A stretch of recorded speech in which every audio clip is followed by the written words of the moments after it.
Now hackers are not humans. They automatically scrap the entire world every day, every second. Today, hacking vendors, it is very easy. More than 60 to 70% of the cybersecurity needs that has been fulfilled from India. So there's a big difference between a compliant and a security, actually, how secure they are. As it is so easy now. A lot of many attack vectors are coming into place, actually. I can hack the same company, same vulnerability in different ways. Hello and a very warm welcome. I'm Gitanjali and you're watching TYS podcast, where today we talk about cyber security.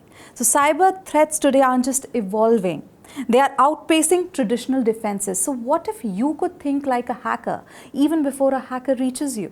So for more insights on this, today we are joined by the CTO of CyberMindr. That is a fully automated cybersecurity platform. So we have with us Mr. Sudheer Kannumali. So let's welcome him to the show. Sudheer, a very warm welcome to the show. Yeah, thank you. Thank you so much. It's a pleasure for me to having in your podcast. All right, so let's start from the very beginning. Let's start with your professional journey. So tell us about your journey with CyberMindr. I started my career as a pen tester, actually. So then I grew myself into red teaming space. Red teaming is a service where we hack companies to stay proactively, hunt their loopholes, actually. So it's been 15 years, I'm into that category. So then one of the things that we didn't started this company just to start a company, though, actually. When we are doing this red teaming services again and again for the same organizations, we always had a full system compromises, so every time. So then the question is, every time we are able to break in, probably if an attacker tries, attacker also can break in, actually.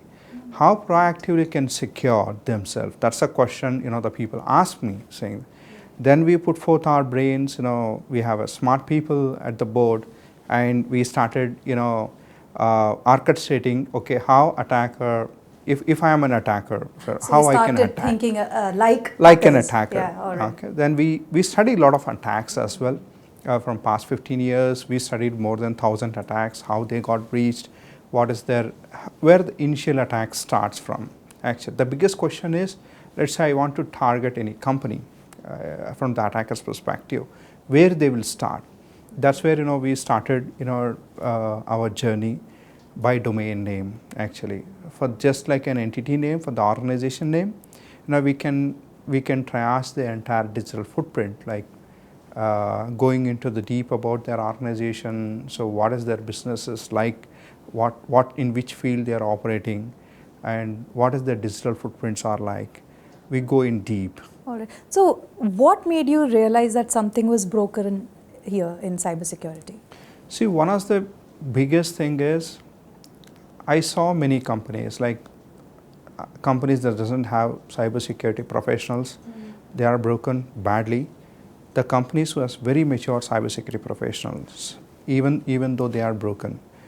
So one of the biggest challenge for the companies in today's world is the pace. The hackers are growing with the AI, the attack vectors, as it is so easy now. A lot of many attack vectors are coming into place, actually. I can hack the same, company, same vulnerability in different ways.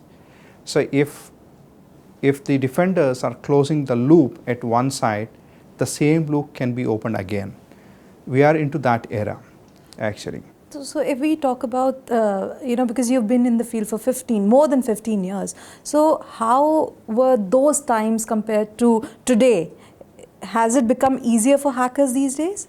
Yeah, why? Because at those times, it's every data and people used to sit at office. So there is only one entry point called firewalls. It's guarded by firewalls. Okay, now the people are not sitting at office. The applications are in cloud. And so now everything is in internet. So now everyone is available, every asset is available for a hacker's hand. Okay, so it's become much easier for hackers these days. It's much easier, yeah. All right. So we can say that the companies feel secure while they're not. The reality is different, right?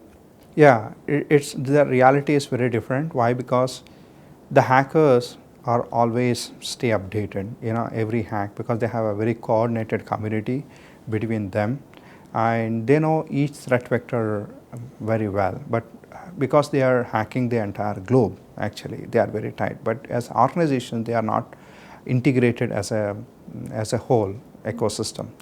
That's where the organizations are not learning at the pace the hackers are doing today. That's a very systematic gap. So the people will think that, I have SOC 2 Type 2 compliance, I have a lot of compliances, I have regulations, I'm spending a lot of money into it, there are a lot of people into it, and all the stuff. But the reality is, when they really check, saying that, is there, susceptibility for hacks. So if somebody can hack me, they can hack me. So that's what they have to think. So we trust big brands today. So are they really secure, like we feel they are, we believe they are?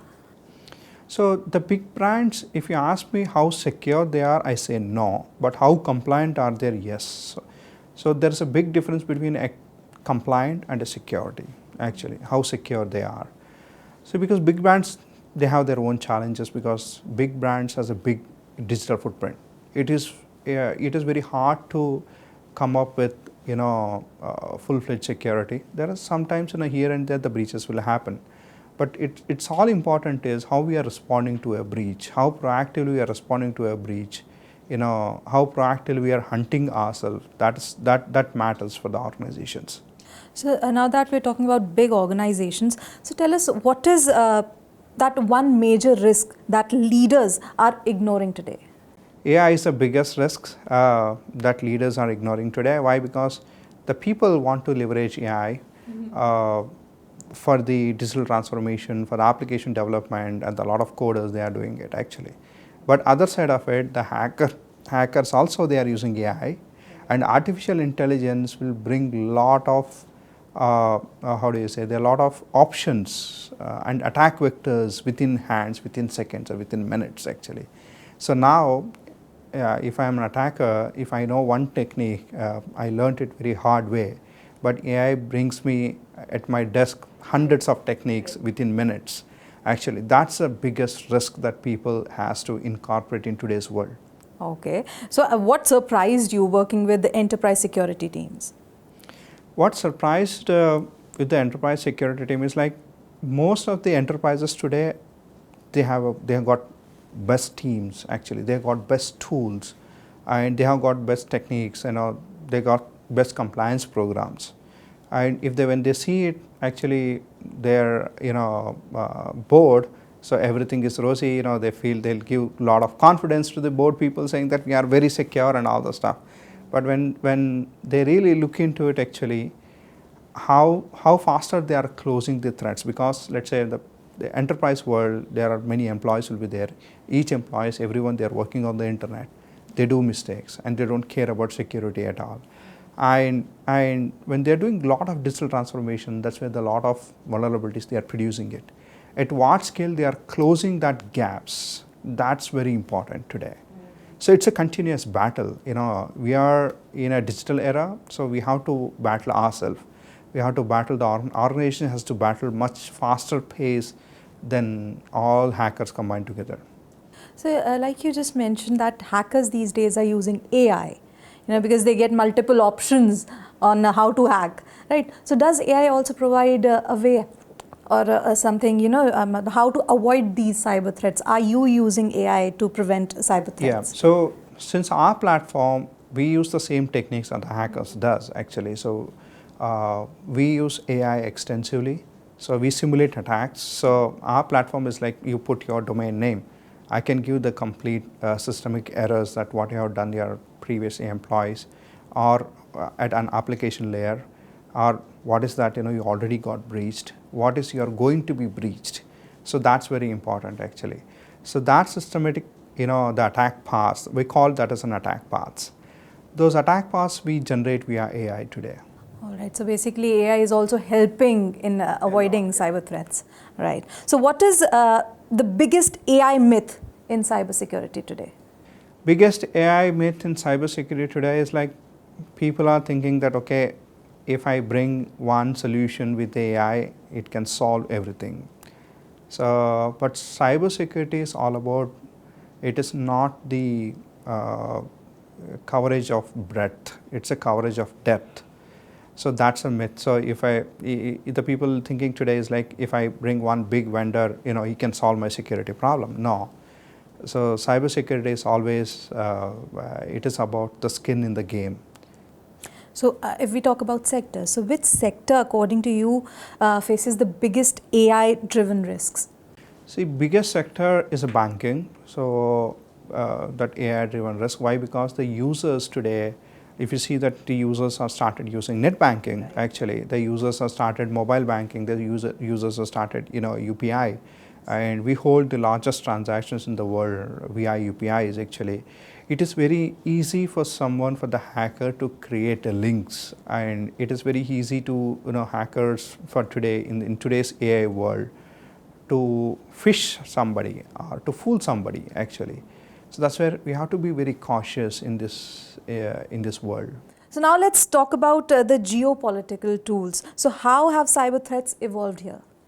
So in geopolitical, we are in an era. So we are now at the beginning of the 21st century, and if you see the now Iran war and a lot of wars is happening between the countries to countries.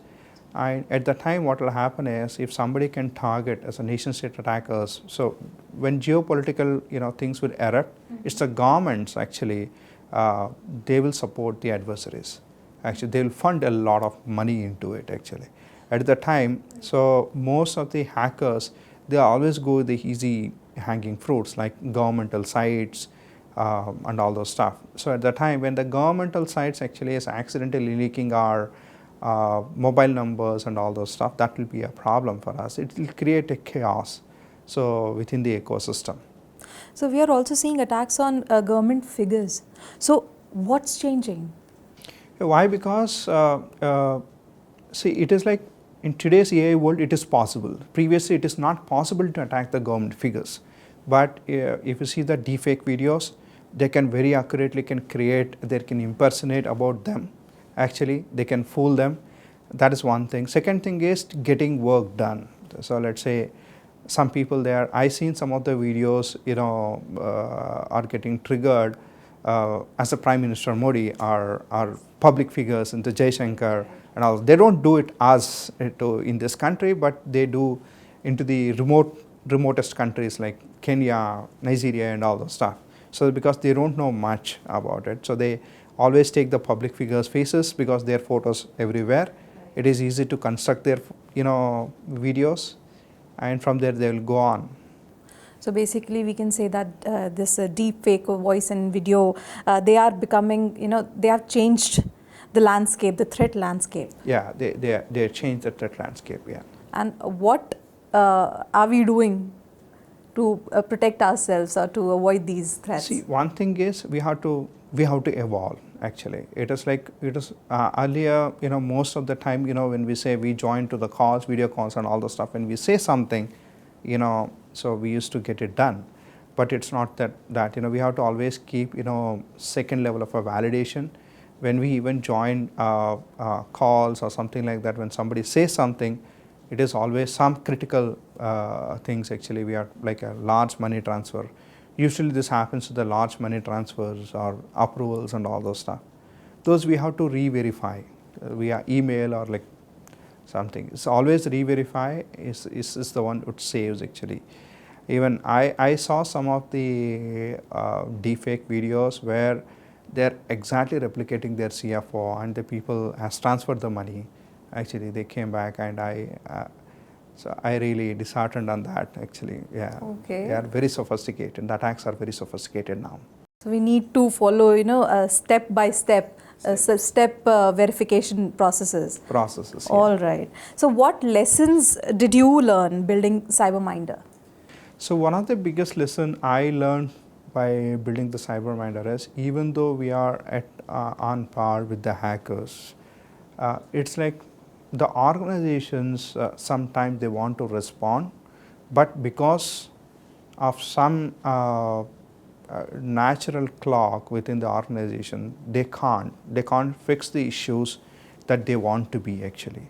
That's where, even though the organizations are proactively working.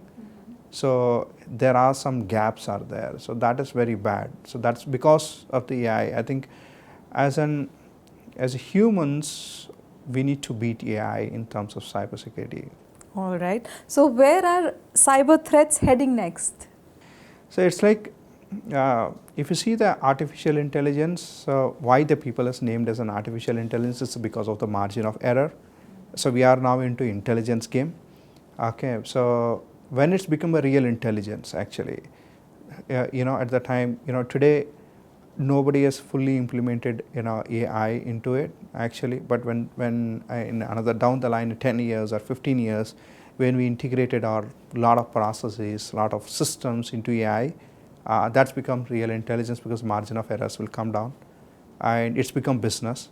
At the time, so it is really chaotic actually. For that, so we have to build that particular ecosystem from now. The future is very volatile, but we have to take steps now because at the time, even though you want to take steps, it will be very expensive. Right, so we need to take steps now. So that is what I was coming to next. What, according to you, should organizations or government do differently to avoid these threats?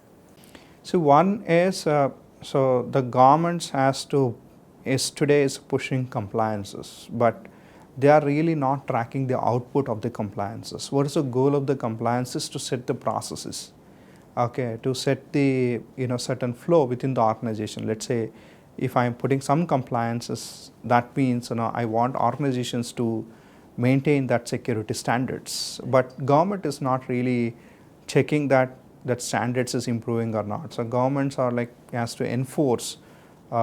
They have to check what are the outcomes actually, what really my compliances are doing, what outcomes we are getting, how many cyber frauds we are really reducing it as a country. So who are and some proactive approach, like who are really hacking us, what is the what kind of a threat actors they are behind us and all those stuff. So at least the government has to educate government employees and government people, because today in the biggest risk is even the government people doesn't know how to hack to cybersecurity. That's a problem. So how do hackers, they choose their target? Do they, randomly choose their target, or is there some process? That is one thing. It has changed in past 5 years. So earlier, randomly the hackers are humans. Okay, they used to go beyond certain companies. Now hackers are not humans actually. Now the entire hacking ecosystem is turned into bots and malwares. They automatically scrap the entire world every day, every second. So thus hackers will picking up the most vulnerable assets and most vulnerable companies, and they will started their strategy saying that how to exfiltrate money from that particular guy. So that's the strategy now. So that's why the hackers and the companies has to be more proactive than before. So earlier, if only some bad luck comes, we used to get breached. Now it's not like that. There's no luck factor now. We have to work continuously. Right, because hackers don't just randomly choose their victims. Yeah. They have strategies, like you said. All right, so third-party risks, they seem to be getting a lot of attention these days. So why is it becoming such a big blind spot now? See, why? Because it's again the systemic process. Let's say first party, second party, and third party. It's all connected as a businesses, right? So if I can't hack one company, I can try with a legitimate company of theirs, actually a subsidiary of theirs or a vendor of that particular company, so that I can fool. Because today hacking vendors, it is very easy because most of the time the vendors are very small. They don't have budget to for security and cyber security. And there's like in India, so most of the vendors are like in the range of turnover in the range of 0 to 100 crores, and they can't afford really what cybersecurity is there for the organizations. That's where they hack them, and they will come into the organizations. Okay. So as the CTO of CyberMindr, what challenges did you face, are you currently facing? So one of the biggest challenges is cybersecurity is very expensive for the organizations in India. to bring solutions towards it actually. So one of the biggest thing that we are working is like how to bring down the cost of the solution. See, we want to be very affordable. We want to bring down the cost, saying that, and what is the cheapest methods to get safe. That is very important. That's what the biggest challenge that we are addressing. And another biggest challenge is skill gap.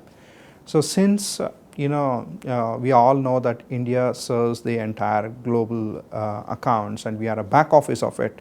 So most of the cybersecurity needs India is serving today, more than 60 to 70% of the cybersecurity needs that has been fulfilled from India actually. So that means, so we are serving the entire world with the bigger paychecks, but we are not giving attention to on our own. That's another challenge actually. So because of that, we are not able to get very skilled resources and the skilled resources at an affordable price actually. So when you compare to the skill versus affordability, the cybersecurity is paying the highest money towards experiences. All right. So thank you so much, Sudheer, for joining us today and for those wonderful insights on cybersecurity. Thank you so much. It was a pleasure having you on the show today. Yeah, thank you so much. Pleasure is mine too. Yeah. And with this, it's a wrap in TYS podcast. Thank you so much for watching.